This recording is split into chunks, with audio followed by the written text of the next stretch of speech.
If it's your first time at the ramp, or maybe you're just a little rusty, there are 3 things to remember. Go slow, stay alert, and most importantly, keep your sense of humor.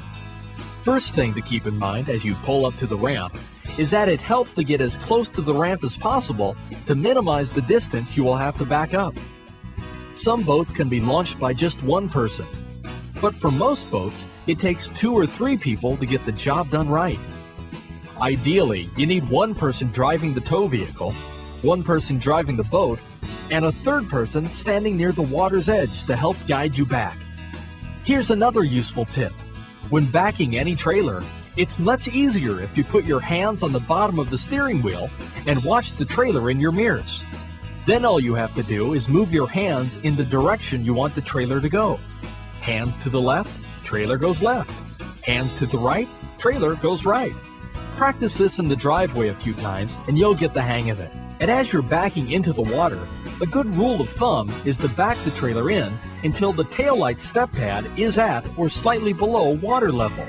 On extremely flat ramps, you will usually need to back in farther, but on steeper ramps, not so far. Also, any bunk trailer may require that you back in farther than the rear step, even in good ramp conditions.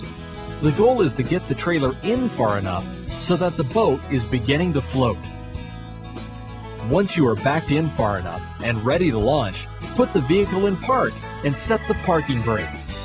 A properly adjusted trailer will practically launch the boat itself, so use caution, especially with roller trailers. First, grab hold of the winch handle, switch the ratchet mechanism off, and slowly let out line. Be careful here, because if your boat decides to take off on its own, it could pull the winch line and cause the handle to spin dangerously out of control.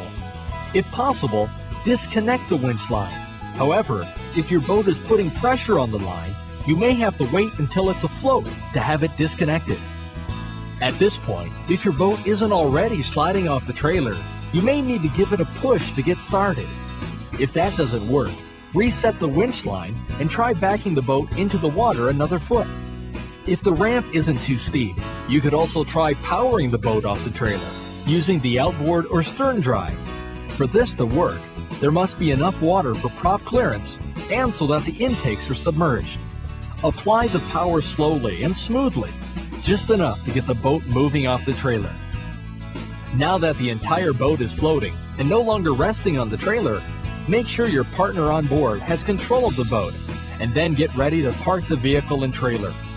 Before you pull the trailer out of the water, make a note of how far you had to back in so that you can back into the same depth next time.